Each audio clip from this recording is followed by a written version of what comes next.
Salut tout le monde, j'espère que vous allez bien. Aujourd'hui on se retrouve dans une nouvelle vidéo. Donc comme promis, sur Insta je vous avais fait un sondage pour savoir si vous vouliez une vidéo sur mes livres d'histoire. Vous avez été très nombreux à répondre oui, étonnamment, je ne m'y attendais pas.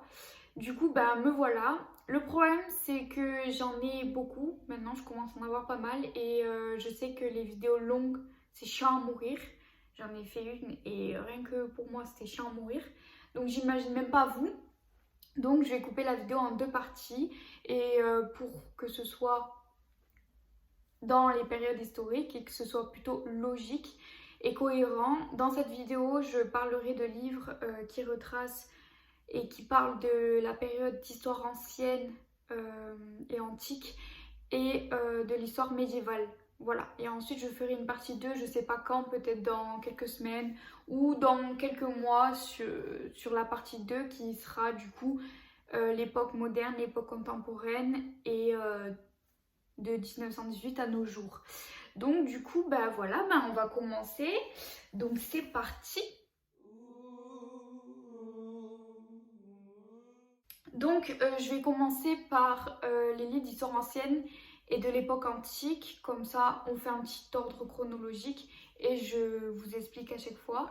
Alors, on va du coup, mon premier livre que j'ai acquis l'an dernier sur la période antique, c'était celui-ci, donc le monde grec antique que je me suis servi durant tout mon semestre 1 de mal L1. Ouh, je vais bugger. Donc ça c'est un manuel, voilà, c'est un manuel de cours, c'est un manuel général, vous allez avoir tous les thèmes compris dedans. Il est très bien expliqué. Vous avez pour chaque chapitre, vous avez des annexes, vous avez des cartes,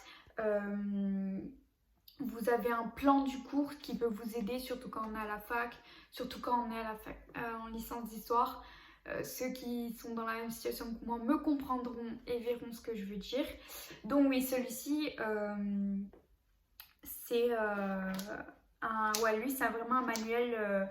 Donc ce que je veux dire, c'est que du coup, c'est assez général. Si vous voulez par exemple traiter de points plus précis, dans ce style de manuel, vous n'aurez qu'une petite partie dans un chapitre ou alors une petite partie, mais ça ne sera pas assez pour avoir les recherches que vous voulez. Donc ça, c'est vraiment un ouvrage général. L'édition c'est Hachette au cas où si ça vous intéresse et de toute façon je vous mettrai les titres de chaque livre dans la barre d'infos, donc n'hésitez pas à les voir. Ensuite du coup cette année, parce que du coup c'est vrai que quand je suis arrivée en L1 je voulais pas trop acheter de livres parce que je lisais pas beaucoup et au fur et à mesure je me suis mise à la lecture et maintenant j'adore ça. Dès que je peux acheter un livre d'histoire je le fais direct, mais vraiment direct. Alors, ensuite, donc là, ceux-là, ce sont des très récents que du coup, je vais me servir pour ce semestre. Puisque là, oula, je vois pour du coup l'histoire ancienne, je vois le monde romain. Donc du coup, j'ai acheté des livres en fonction. Donc, par contre, ce que je n'ai pas précisé, c'est que tous les livres que je vous présente, en tout cas dans cette vidéo et dans cette première partie, tous les livres que je vous présente, ce sont des livres que les profs nous ont conseillés dans les bibliographies qu'ils nous ont données en début de semestre ou en début d'année. Mais par contre, pour la deuxième vidéo, c'est vrai qu'il y a des livres qui ne sont pas proposés dans ma bibliographie, mais que j'ai acheté parce que, donc voilà. Alors, pour le monde romain, j'ai acheté La République romaine de Christophe Badel, qui du coup est un manuel qui est du coup, fait par chapitre et par plan. Comme ça, vous pouvez vous retrouver au niveau de votre cours, pouvoir compléter, avoir des informations en plus, puisque forcément c'est un manuel, c'est beaucoup plus long qu'un cours, qu'un simple cours, puisque en histoire, le cours c'est comme si c'était un petit peu une ébauche ou alors un résumé d'un point, d'un des livres que vous devez lire. Voilà, parce qu'en histoire, on nous fait bien comprendre qu'on doit faire que lire, même si c'est vraiment pas facile. Mais on essaie et on donne tout ce qu'on peut. Et voilà, bref, du coup, lui, je ne l'ai pas encore lu en entier, puisque je l'ai eu que très récemment. Donc du coup, je vous en dirai des nouvelles. Donc voilà. Et il est assez court pour un manuel, mais ça c'est même pas un ouvrage général, c'est un point, enfin la République romaine, voilà. Donc c'est pas un ouvrage général. Toujours donc dans le monde romain, j'ai pris Pompée, l'anti-César de Éric Tessier. C'est un beau livre, j'ai hâte de le lire en entier, je l'ai commencé et franchement c'est pas mal, enfin oui je l'ai bien commencé et franchement il est plutôt pas mal. Pareil je vous mettrai le nom et si vous voulez j'essaierai de vous trouver les liens à chaque fois. Je vous lis pas les quatrièmes de couverture sinon ça serait trop long. Là encore une fois c'est pas un ouvrage général, c'est un livre sur une personne, Pompée, un personnage historique qui était pas très copain avec César. Mais ça, je le découvrirai plus en détail dans ce livre. Donc si ça vous intéresse, et même si vous n'êtes pas en histoire, enfin, ça peut être toujours intéressant de découvrir de nouvelles choses et de nouvelles connaissances. Moi, je trouve ça trop bien. Donc après, bon voilà, chacun son truc. Mais j'ai hâte de le finir. En tout cas, si vous voulez, je vous en dirai des nouvelles. Pour terminer sur le monde romain, et ça c'est pas du tout un livre, comment dire, sur des batailles ou sur comment dire, des faits, etc. Là c'est un livre d'histoire de l'art, puisqu'il faut savoir que j'adore l'histoire de l'art et c'est trop bien parce que là en fait avec à la fin de ce semestre j'aurais vu les 4 périodes historiques en histoire de l'art. Donc pour ce semestre et toujours dans le monde romain, j'ai acheté un livre sur l'histoire de l'art antique, sur l'art romain. Alors lui c'est un manuel de l'école du Louvre, donc pour des personnes qui par hasard regardent ma vidéo qui sont à l'école du Louvre, vous avez beaucoup de chance. Pour les personnes qui sont intéressées par les manuels de l'école du Louvre, vraiment je vous conseille, si vous êtes en histoire, je vous conseille vraiment ne serait-ce que d'aller voir sur leur site, puisqu'il y en a des tonnes, il y en a vraiment beaucoup et de tout, il y a toutes les périodes, toutes les thématiques, vraiment il y a tout. Et donc vraiment lui il est bien. Le seul petit point où je suis un peu déçue, c'est que les images sont en noir et blanc. Du coup j'ai toujours eu l'habitude de prendre des livres d'histoire de l'art en couleur, puisque c'est quand même beaucoup mieux pour comprendre comment dire le système et la composition de l'œuvre. Mais c'est pas grave, je suis très contente d'avoir un manuel de l'école du Louvre, puisque je trouve ça très intéressant. Et en plus c'est un ouvrage qui était conseillé dans ma bibliographie par ma prof. Du coup je l'ai pris, j'essaierai de vous retrouver le lien et je vous le mettrai si vous voulez aller voir pour en savoir plus. Mais généralement pareil, ce livre il est composé de plusieurs parties. Et vous avez une première partie où vous allez avoir surtout des explications comment ils fabriquaient l'œuvre pendant la période antique, comment ils conservaient l'œuvre, etc., etc. Et ensuite vous avez une seconde partie où vous allez avoir un tas d'œuvres, chaque histoire, etc. Et en troisième partie, je ne sais plus ce que c'est, mais il y a une troisième partie. Voilà. Là on va passer à l'histoire médiévale et il y a une grosse partie de mes livres qui sont des livres d'histoire de l'art. Je vous les présente même pas tous parce qu'il y en a plus que ce que je vais vous présenter, sauf que j'ai pas envie que la vidéo dure 30 ans parce que la flemme de m'écouter, enfin je sais pas. Déjà les personnes qui restent jusqu'à la fin de la vidéo, vous êtes trop gentils, vraiment merci beaucoup. Enfin bref, je m'égare. Alors le premier livre sur la période médiévale, c'est celui-ci. C'est un ouvrage général qui est du coup, et c'est un manuel aussi, c'est la France au Moyen-Âge du... Je recommence. C'est la France au Moyen-Âge du 5e au 15e siècle. J'ai bugué, mais c'est pas grave, j'ai réussi. Donc moi j'ai la 4e édition, c'est de Claude Gauvard. Si au cas où si ça vous intéresse. Alors lui il est énorme. Donc pareil, lui ça a été mon deuxième livre que j'ai eu en L1, puisque du coup, ouais, on a commencé direct par le monde antique et l'histoire médiévale. Après, bon, on avait plein d'autres matières, mais ça, c'était nos deux plus grosses matières. Et donc, ouais, on a commencé et on avait l'histoire de l'art. Et du coup, dans la bibliographie qu'on nous avait proposée, notre prof nous avait proposé celui-ci. Et contrairement aux autres qu'elle nous avait proposés, je le trouvais assez général et il traite vraiment de tous les points de la période médiévale, vraiment bien, assez complet quand même. Mais encore une fois, si vous devez avoir un oral, une recherche à faire, ce n'est pas des ouvrages généraux dont vous devez vous pencher. En tout cas, si vraiment vous devez faire quelque chose de vraiment, vraiment long.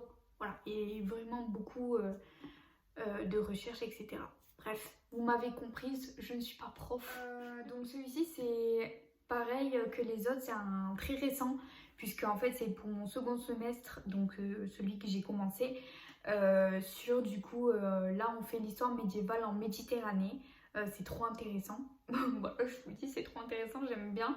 Ça change et c'est assez divertissant. Et surtout, c'est... je sais pas, c'est la Méditerranée, j'aime bien. C'est le soleil, c'est cool. Bref, j'ai dit n'importe quoi, mais c'est pas grave. Alors, du coup, celui-ci, c'est celui-ci. Ça veut rien dire ce que j'ai dit. Alors, celui-ci, c'est celui-ci. Excusez-moi, je m'embrouille. Donc, c'est les latins en Orient du 11e au 15e siècle de Michel Ballard. Édition Pouf. Voilà, je crois. Celui-ci, c'est le livre d'histoire qui m'a coûté le plus cher. Donc lui, c'est un ouvrage général, mais pareil, sur un point de l'histoire médiévale en général. Je ne sais pas si vous m'avez suivi, mais là, dans ce manuel, vous avez plusieurs parties. Vous avez donc pour chaque partie plusieurs chapitres, et dans chaque chapitre, vous avez plusieurs parties, sous-parties et points. Et bien, c'est pareil, si vous devez avoir des recherches à faire sur un point, eh bien, ce livre, ça ne vous servira pas grand-chose. Et encore moins l'autre, puisque l'autre, il traite vraiment de l'histoire médiévale en France. Lui, là, il parle des latins en Orient du 11e au 15e siècle. Donc, c'est même pas en fait comparable. Mais, voilà, en tout cas, pareil, très intéressant.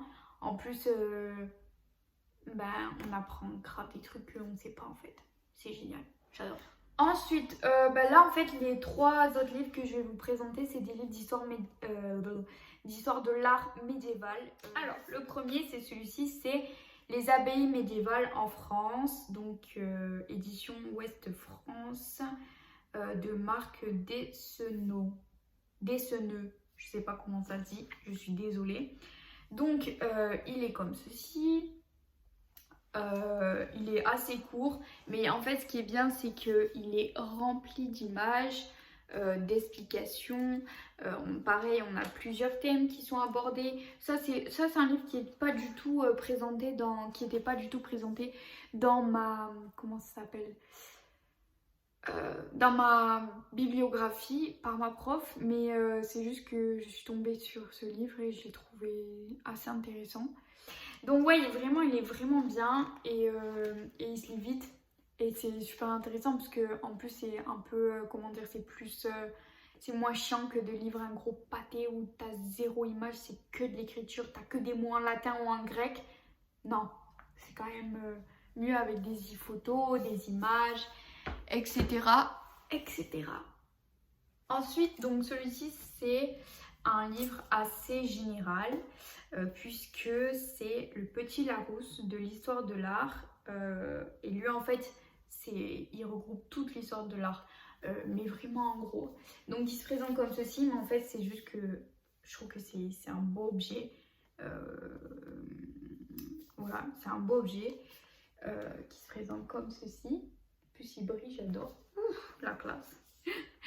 Et pareil, voilà, donc dedans en fait vous allez avoir toute l'histoire de l'art retracée par date, donc de moins 40 000 à 400, de 400 à 1450 avec là en fait les thèmes, donc l'art paléo-chrétien, l'art byzantin, l'art roman pardon, l'art gothique, et ensuite on va vous présenter quelques, donc à partir de l'art gothique, donc là on va rentrer dans l'art moderne.